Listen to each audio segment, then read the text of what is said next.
अदावत मुझसे क्यों इतनी, मैं तो कुरान का दाई हूँ, रसूलुल्लाह का वारिस सहाबा। अरफा के रोज़े की क्या फजीलत है?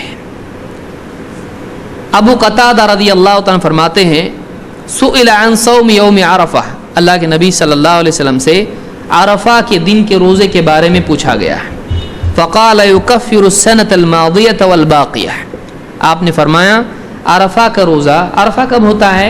9 ज़िलहिज्जा को होता है, 9वीं तारीख को होता है ना, ईद के एक दिन पहले। तो आपने फरमाया कि ये अरफा का रोज़ा युकफ़िरु सनतल मादियत वल बाक़िया, पिछले एक साल और अगले एक साल 2 साल के गुनाहों का कफ़ारा हो जाता है। 2 साल के गुनाहों की भरपाई या मग़फ़िरत या कफ़ारा, कंपनसेशन जिसको आप कहते हैं, तो मिटा देता है 2 साल के गुनाहों को। कितने दिन रोज़ा रखना है अरफा के? 1 दिन रोज़ा है, लेकिन क्या फजीलत है उसकी? 2 साल के गुनाहों की मग़फ़िरत हो जाती है। वक़ाल वसुइल अन सौम यौम आशूरा, आपसे आशूरा के दिन के रोज़े के बारे में पूछा गया जो मुहर्रम की 10 तारीख को रखा जाता है। फ़क़ाल युकफ़िरु सनतल मादिया, आपने फरमाया कि पिछले 1 साल के गुनाहों का कफ़ारा उससे हो जाता है। तो आशूरा के रोज़े से 1 साल के गुनाहों का कफ़ारा होता है और अरफा के रोज़े से 2 साल के गुनाहों का कफ़ारा होता है। इसको इमाम मुस्लिम ने अपनी सही में रिवायत किया है।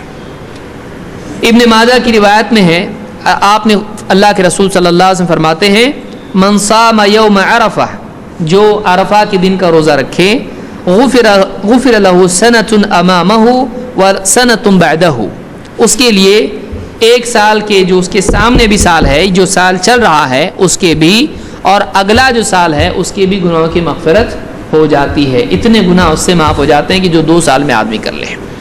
इसको इमाम इब्न माजा ने रिवायत किया है। इसी तरह से अबू याला की रिवायत के अल्फाज हैं जो सही तरगीब में है, और शेख अल-अलबानी जिसको सही कहा है कि मन साम यौम अरफा गुफ़िर लहू ज़ंबु सनतैन मुतताबिअतैन, जो आदमी अरफा का रोज़ा रखता है उसके लिए 2 मुसलसल सालों के गुनाहों का कफ़ारा हो जाता है, उनकी मग़फ़िरत हो जाती है। लगातार 2 साल के गुनाहों की मग़फ़िरत। अब बताइए कोई आपसे यूँ कहे कि एक दिन बस आप जॉब पे आओ, आपको 2 सालों की तनख्वाह मिलेगी, कितने खुश होंगे? तो आप बताइए यहाँ पर 2 साल के लगातार गुनाहों की मग़फ़िरत हो रही है, 1 दिन का रोज़ा है अरफा का। अल्लाह हमको अमल की तौफ़ीक़ अता फ़रमाए। तो ये अबू याला की रिवायत है। तो एक बात, तीसरी बात ये मालूम हुई, तीसरा मसला कि अरफा के दिन रोज़ा है और उसकी फ़जीलत यह है कि लगातार 2 साल के गुनाहों की मग़फ़िरत और कफ़ारा हो जाता है।